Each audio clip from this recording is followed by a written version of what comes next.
So here we are on day 3. Hopefully you have sketched out your image on your toned canvas and you've started to place your highlights. Today is all about shadows. So you're going to need to get out your palette. So we've kind of been working across here. And so I'm going to keep going with my first row of colors here for now. I'm going to work in some of these other colors once I get my shadows and highlights placed. So now I'm going to find any place that's a shadow. Once you have already found your highlights, it's a lot easier to find your shadow because it's going to just be the opposite. All right. So I am going to place my shadow on the left side of my spherical light source here.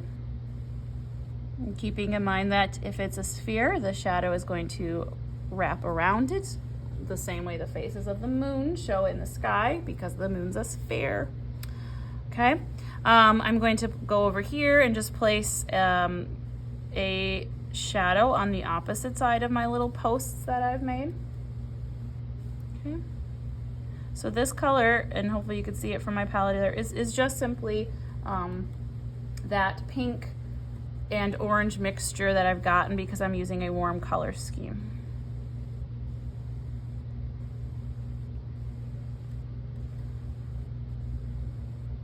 Okay. Again, just simple little placements of highlights and shadows. Of course, we have our palm tree, so I'm going to place on the opposite side of my palm tree there. Might kind of put a little bit of just kind of suggestion of where the palm is, but not really too much more detail than that.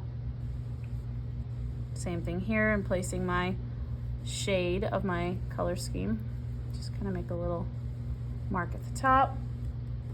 Okay, now I'm going to move over to my house and kind of break this down into the planes or the shapes. So we have the triangle here of the front part of the roof of the house because I've made a peaked roof. It's going to line up right alongside the white shape that I filled in because that's a highlight. Okay. If you want to make sure you can see everything, sometimes I will kind of have a variety of shadows. So right now I had that one that was right for my palette.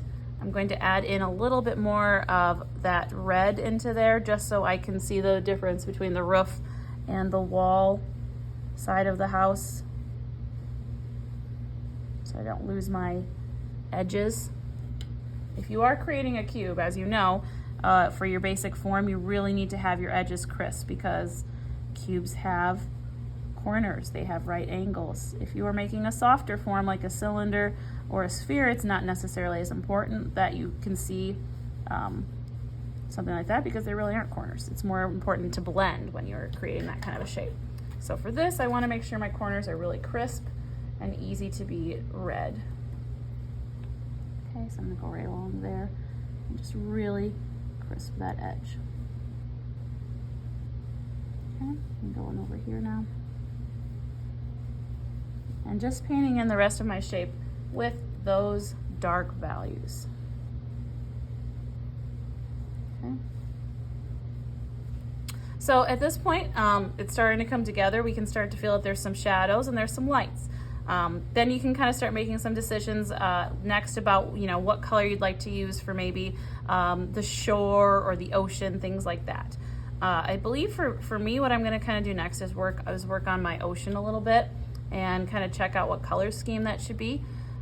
So we will be talking about that in your next video. So today, go ahead and place your shadows with one of your shades.